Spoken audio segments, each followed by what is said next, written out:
The Jets own the 10th overall pick in the NFL draft, but there's no guarantee they're going to stay there. Let's talk some draft day trades today on Locked On Jets. You are Locked On Jets, your daily New York Jets podcast. Part of the Locked On Podcast Network, your team every day.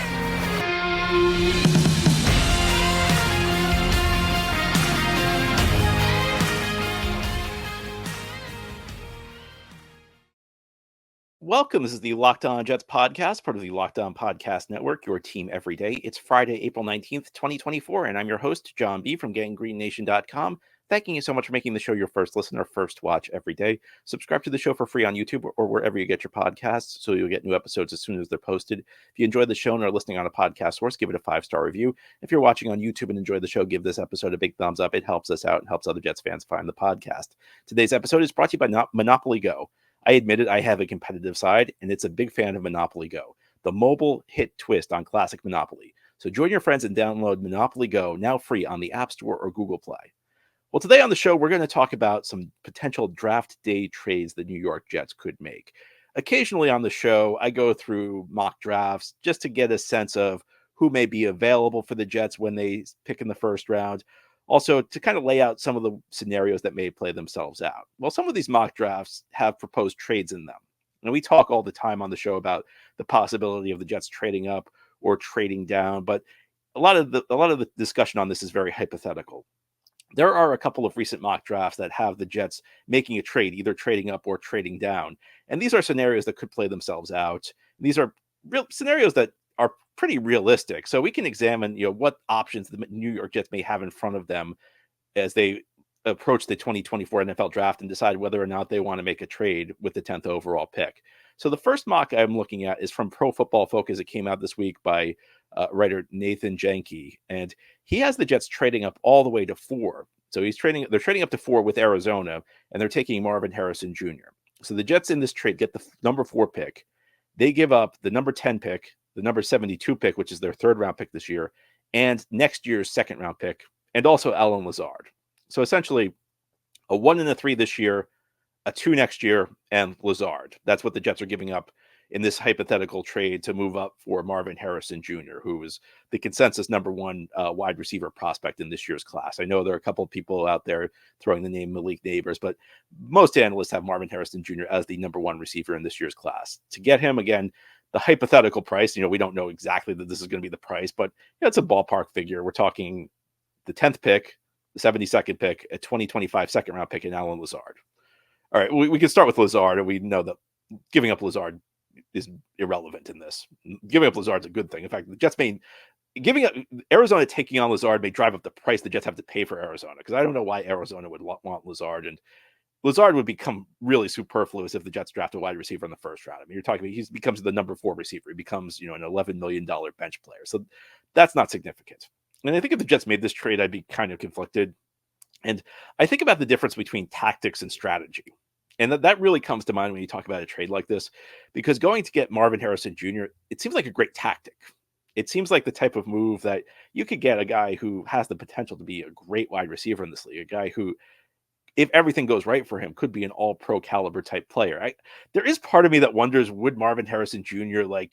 be as viewed as can't miss as he is right now if his name wasn't Marvin Harrison, because he shares the name with his father, who was a Hall of Fame wide receiver, Peyton Manning's go-to guy for most of his career in Indianapolis. And don't get me wrong, Marvin Harrison Jr. would be a top 5 pick in any class. I'm not saying that he's only going in the top 5 because of his name, but I think the perception that this is a 100% guy guaranteed to hit. And I think that's it, in a way that's not normal with like a top 5 pick. Again, he's got the skills. He'd be a top 5 receiver in any class, but I think he's viewed as an inordinately safe pick. I think part of that might be his name. I think whenever you're making a trade like this, there is probably a higher risk than you realize, but I think it would be difficult to argue with just the general principle of getting Marvin Harrison Jr. Because if you add him to the mix with Garrett Wilson and Mike Williams, the Jets probably have the top 3 receiver set in the league this year.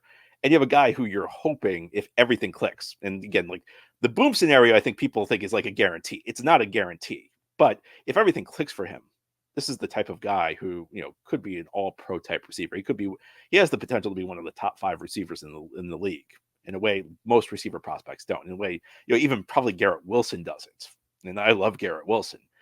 Marvin Harrison Jr., he could be a guy that changes the trajectory of the franchise. Then there's also strategy. And again, you're thinking about long-term team building. Jets sending out more day 2 picks. And I know you could say, Harrison's an exceptional prospect, and you'd be right. And I know you can scoff at the idea of sending out day 2 picks as trading them away. Jets have traded away a lot of day 2 picks. And you don't notice that in the here and now.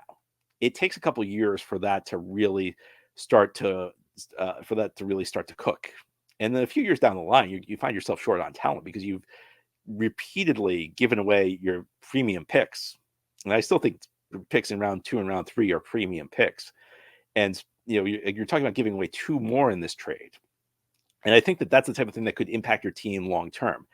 And I still don't think it necessarily would be an awful move, because if Harrison hits, if he's an all-pro kind of player, I think even in a situation where you're short on picks, it justifies the deal. I think back to the year 2011, Atlanta gave up an enormous package to go up and get Julio Jones. It's the type of package that usually you look back on with regret. It's a low percentage play, but when it hits, it really hits. And even though the Falcons gave up an enormous amount of picks to go get Julio Jones, and they were picking at the bottom of the first round that year, and they moved into the top 10 to get Julio Jones. I mean, they gave up a ton of premium picks in that draft. It was worth it.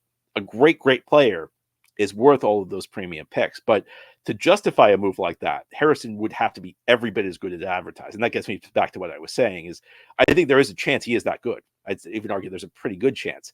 It's not the lock, though, that people are making it out to be. So I think a trade like this, in some ways, would bring more questions than answers. And there are 2 ways you look at this again. There's just the individual move. You went out and got Marvin Harrison Jr. Hey, it's tough to argue with that move, with this caliber of prospect he is. The bigger challenge, though, is fitting in all the pieces long term for your team. Where last year you were already down to 3. This year you're already down to 2. Now you're also down to 3 this year. 2026 you're down to 3. 2025, if you make this trade, you'll be down to 2. I mean, that's 4 straight years where you're short on day 2 picks. And this year where you're not picking day 2 at all. And while Harrison himself could be an excellent player, if you make that trade, it's going to be virtually impossible for this class as a whole to be successful.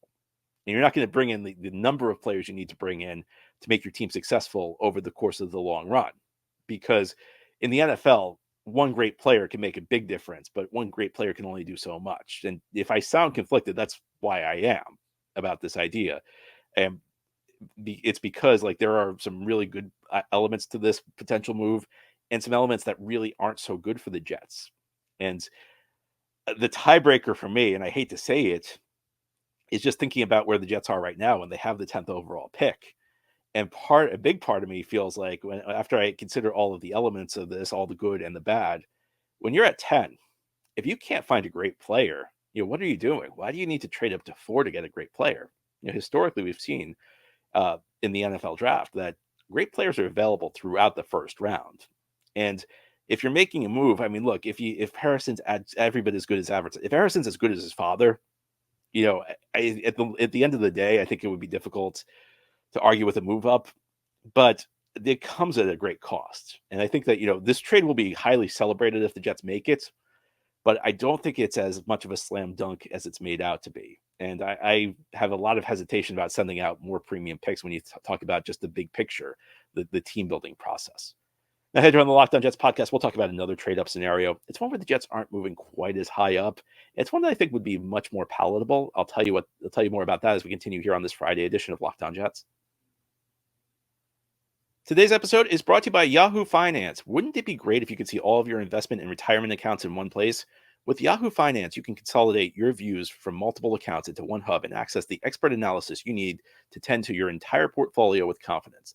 Let's get straight to the point. You want to grow your portfolio to deal with the rising cost of inflation, to pay off your debt or your mortgage, pretty much anything standing in the way of you and financial freedom, right? Well, with Yahoo Finance, you can get access to the news, data, and tools you need in order to reach that financial freedom. When it comes to your financial future, you think you've done it all. You've saved, you've researched, you've invested all that you can. Now you need to take those investments to the next level by using what every financial great uses, Yahoo Finance. For more than 25 years, Yahoo Finance has been the brand behind every great investor. Whether you're a seasoned investor or looking for that extra guidance, Yahoo Finance gives you all the tools and data you need in one place. They are the number one financial destination, providing a holistic look at the financial news cycle, including breaking news, original editorial perspectives, analyst ratings, independent research, customizable charts, and so much more.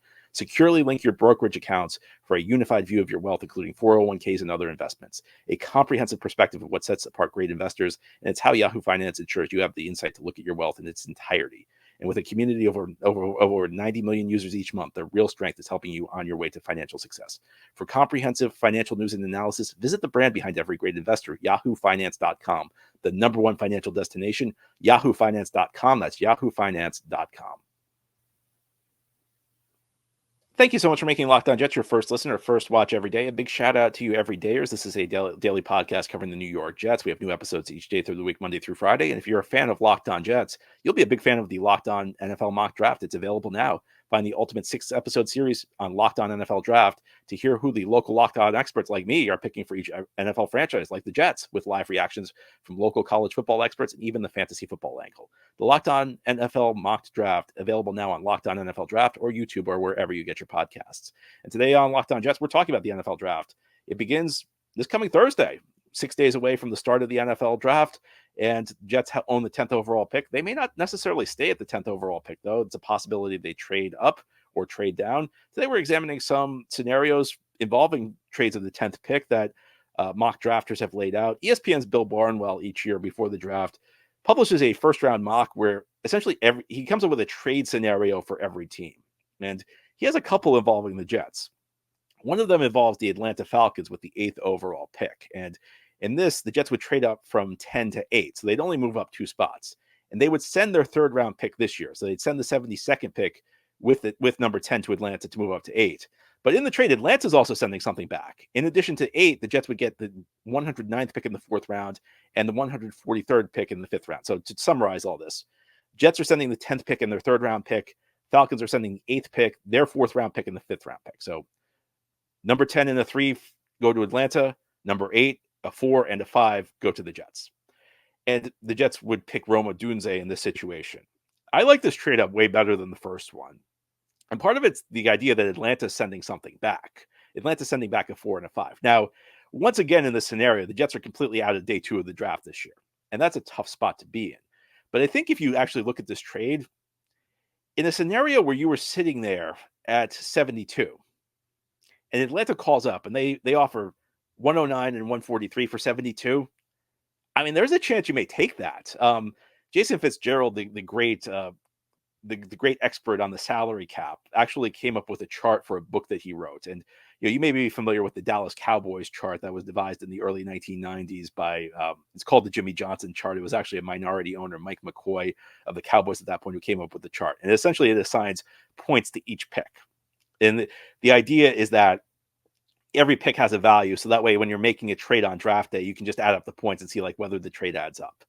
The challenge with that is that it doesn't really tell you. It in many ways, that that chart is inaccurate when it comes to judging the true value of picks. And actually, if you're more interested in this, I'll send you to gangreennation.com. I actually wrote an extensive article about this yesterday about the flaws in the chart the Cowboys came up with in the 1990s and how that chart doesn't really accurately identify the true value in picks. Jason Fitzgerald of overthecap.com actually came up with a chart. He examined the data of how draft picks actually produce once they get to the NFL. And he developed his own chart. It's more accurate than the Cowboys chart from the 1990s. And if you actually plug these picks in, if you plug in the Jets 3rd round pick 72, the Falcons 4th round and 5th round picks 109 and 143, you'd actually rather have 109 and 143 on the chart. So that alone, you can make a strong case the Jets come out ahead in this trade. They move up from 10 to 8, first of all. And generally speaking, in the first round, it's a bad idea to trade up like 1 or 2 spots. It's generally a bad idea to do that anywhere because the difference in where you're picking really doesn't. Your odds of success don't really rise that much moving up 1 or 2 spots. But in this case, I feel like you could justify it because, first of all, it's to go get Rome Odunze. And if you don't get Rome Odunze, you're kind of falling to that second tier of wide receiver. Now, I think there are other ways the Jets could go here. Again, going back to what I said, I still think you could get a great player at 10. In a scenario where Odunze is the last of the big 3 receivers, there's a pretty good chance the number 2 tackle is waiting for you at 10. And that's not a bad scenario to have. But if you're going to make a deal like this, you don't want to give up a lot. You don't want to give up the 3. I don't even want to give up a 4 just moving up to Atlanta, moving up to 8. If I'm only moving up 2 spots, an early 4th round pick can be a pretty valuable asset. In this scenario, yeah, you're giving up 3, but again, you're getting back a 4th round pick from Atlanta and a 5th round pick. And going back to what I said, the value of the 4th round pick plus the 5th round pick, there's a very strong case to be made that that's better. You'd rather have that than the Jets' 3rd round pick. So in this scenario, I feel like it's kind of a double win for the Jets because they do move out from 10 to 8. And while there's not much value gained, there is a little bit of value. Look, if I told you could either have the 10th pick in the draft or the 8th pick in the draft, every single time you're going to take the 8th pick. There's not really much doubt. The question is whether you want to give up a lot, because usually when you trade from 10 to 8, you have to give up something of value. You have to give, a lot of prognostications have suggested the Jets are either going to just have to give up their 3rd round pick straight and not get anything in return, or maybe the early 4th round pick. And that's a lot to move up. The difference between 10 and 8, there's a difference, but it's probably not as big as like the Jets' 3rd round pick or even the Jets' early 4th round pick this year. And again, going back to what I said, you should be able to find a great player at 10. But if the option to move up from 10 to 8, if the option to add value by moving up from 10 to 8 only requires me to do like a pick swap with the Falcons, and there's a strong case to be had that I'm still getting the better of it, well, why wouldn't you do that? And then that's a move that makes a lot of sense. And as I've been mentioning on the show, if you're an everyday, you've heard me say that Rome Odunze, that's a great I like him a lot. I think he's going to be a really good receiver in this league. I think he's another guy who has the potential to be, a top flight receiver. I think if you add him with Garrett Wilson and Mike Williams, Odunze comes into a situation where he's not going to have to contribute in a big way right off the bat, but he has the potential to do that. And if he does, then Mike Williams drops down to the 3rd receiver role, and you have a little bit more insurance if Mike Williams isn't ready to go at the outset of the season. And beyond that, Odunze and Garrett Wilson, they are going to be, they have the potential to be a great 1-2 punch for years to come, as we're seeing in the NFL these days. There are lots of smart teams that are loading up at the wide receiver position. They're trying to get playmakers. They're trying to create mismatches for opponents. And also, while I'm not a big believer in the idea that you have to have two receivers who have different styles, I do think that it's a nice bonus to have. And Odunze does complement Garrett in many ways because he's a bigger kind of guy.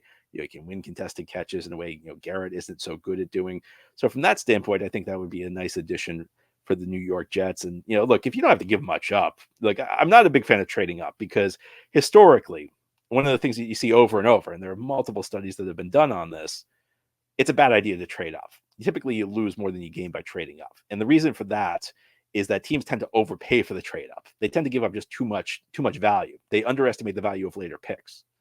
In this case, Jets really wouldn't be giving up a whole lot because they'd be getting something back in return. They'd be getting back a couple picks that are pretty valuable in their own right.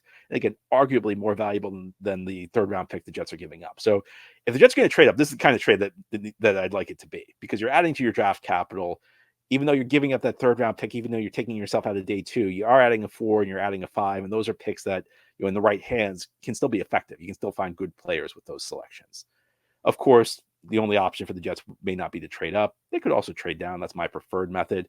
There is an idea out there for the Jets to potentially trade down. I think it's a very good one, and we'll talk about that in more detail as we continue here on this Friday edition of Locked On Jets. Today's episode of Locked On Jets is brought to you by Monopoly Go. We've all been there, either as a player or a fan. It's halftime, and the scoreboard's not looking so good. You're feeling low, not sure how you or your team can pull out a win. Then you dig deep, lift up your head, and say to yourself, time to get back in the game, pull off some bank heists, and take as much of my friend's money as I possibly can. Of course, I'm talking about Monopoly Go. It's the smash hit mobile game. It lets you compete with your friends to get the most riches in the biggest empire. It's the Monopoly you love, but on your phone anytime, with tons of new twists, including leaderboards to compare your progress to your buddies. There's so much to do. You can play on countless dynamic Monopoly boards. You can make your friends bankrupt by smashing their landmarks with a wrecking ball. You can charge other players rent for your iconic properties. You can even work with your friends to crack open community chests in tournaments so you can get extra rewards and climb the leaderboard. So get back out there, put on your game face, and download Monopoly Go. Now free on the App Store or Google Play. Again, it's Monopoly Go. This is the Locked On Jets podcast here on this Friday. We're talking about potential draft day trades for the New York Jets this year. And we've talked about Bill Barnwell of ESPN, who every year writes a mock draft right before the draft, where he comes up with a trade proposal for each pick in the first round. And we talked about how the Jets were involved in one of his proposed trades, the 8th overall pick. Well, he has another one for the Jets at pick 10. This trade involves the Las Vegas Raiders. And In this trade, the Jets would actually trade down. They would trade down from 10 to 13. And in this trade, the Jets would get the Raiders' second-round pick, 44th overall, quarterback Aiden O'Connell. And the Jets would also send their early fourth-round pick, 111, to the Raiders. So, in essence, the Jets trade down from 10 to 13. They get a second-round pick in Aiden O'Connell, and they send a 4 back to Vegas. I love that idea. Look, Aiden O'Connell's a throw-in. I don't know how good Aiden O'Connell is. I know he got some playing time last year. I know some people like him. He's kind of a throw-in. Maybe he could challenge Tyrod Taylor to be Aaron Rodgers' backup. I mean, I certainly don't think he'd be the heir apparent to Rodgers, but there's been plenty of talk about how the Jets are looking to add a developmental quarterback on day 3 of the draft. Well, if you get O'Connell, you don't really need to do that. And it's kind of like adding an extra bonus, a bonus pick, because that you won't need to use one of your day 3 picks on a quarterback if you want a developmental guy. So you can get O'Connell. How good he is, I don't know. The real meat of the trade is the Jets moving down from 10 to 13 and swapping a 4 for a 2. Jets get a 2, they send a 4 to the Raiders. This year's draft is a very deep class.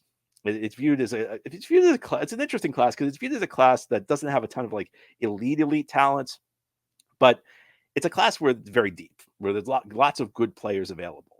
And not having a second round pick this year really hurts. And I think that's especially true at the wide receiver position. And I think one of the reasons we keep talking about wide receiver at 10 is that the Jets don't have a second round pick. And while this is viewed as a pretty good class at the receiver spot, but once you get down to where the Jets are picking in the 3rd round, once you're talking about the 72nd pick, you may be 15 receivers deep. You may be talking about the 15th, 16th receiver in the class. And while the class is deep, once you get that far down, we're probably not talking about a prospect that's all that great. If you add a second round pick, I think it changes the calculus for your draft. The way things seem to be shaking out right now is it feels like there's going to be a run on the top receivers early on. And I think that's part of the reason our first 2 proposals involved the Jets trading up for a receiver. But there's some very good receiver prospects who will go, who are outside that first tier, outside that top 3. And if the Jets trade down, then you're in a position where maybe you feel a little bit better about taking a tackle, because it feels like the tackles outside of Joe Alt, there's a pretty good chance they're going to fall out of the top 10. And at 13, there's still a chance you have your pick of the second tackle, and maybe if not, then there's still a pretty good chance you're going to have your pick of the 3rd tackle in this year's class, and you still have the second round pick. So maybe you wouldn't get one of the top 3 receivers, but it becomes much easier because if you have the Raiders' second round pick, you can feel pretty confident you're going to get a good receiver prospect in round 2, in a way it's much tougher in round 3. And the other thing to remember is that when you're talking about the 3rd round, most 3rd round picks are not immediate contributors, even early 3rd round picks. Now, they're very important to hit on. If you look across the league, the great franchises, they're hitting on those they're hitting on those 3rd and 4th round picks. They're getting value out of those picks, but there are lots of misses. The way I'd put it is that the batting average is not very high for these picks. You look at it like even a great drafting team, they're going to have a pretty low batting average with those picks, but they have hits and they have big hit. Occasionally they have a big hit in those areas. What that means is that, though, you're not drafting a guy who you're expecting to immediately step in and dominate as a rookie. If you get rookie production from your 3rd round pick, you're happy about it, and it does happen, but those are outliers. The 3rd round is really more about finding great players in the longer run, and it's tough to lean into those picks. And I think part of the reason, a lot of people seem to be expecting the Jets to find a day 1 starter in the 3rd round. Look, part of that is I think people overestimate the ability of 3rd round picks to come in and contribute right away. Another part of that is the Jets don't have a 2nd round pick, and the Jets are kind of short on resources, and they still have a lot of things they need to fill. So I think one of your second best resource right now to add to your team is your 3rd round pick. So you're kind of leaning into that, hoping it's going to work out. But that's a tough thing to ask for. And look, 2nd round picks are the lifeblood of the great franchises in this league. The 2nd round, and 3rd round and the 4th round are important, but the 2nd round is really important to hit. It's a really important area to hit in. And I know a lot of Jets fans, a lot of Jets analysts will note that Jets have been really bad in the 2nd round for a long time. Breece Hall was a hit 2 years ago. Marcus May was a hit back in 2017. Go back to 2007. David Harris was a great pick. But the great draft picks other than those 3 in recent memory in the 2nd round are few and far between. And this has kind of led to this disconnect in the fan base where people think, well, the Jets always miss on their 2nd round picks, so we should just get rid of them. It's not important to have a second because they'll just miss on it anyway. And I think that's misguided thinking. Think about how unsuccessful the Jets have been over that stretch I've mentioned. Think about how they've drafted in the 2nd round. There's a correlation. one of the reasons the Jets have had such a bad time over the last 13 years is how bad they've been in drafting in the second round. So the solution is not to shed all of your second round picks. The solution is not to dismiss the importance of the second round pick, because the second round pick is clearly important. Jets are losing because they're missing in the second round. The answer is the Jets need to start nailing their second round picks, and you can't nail a pick if you don't have it.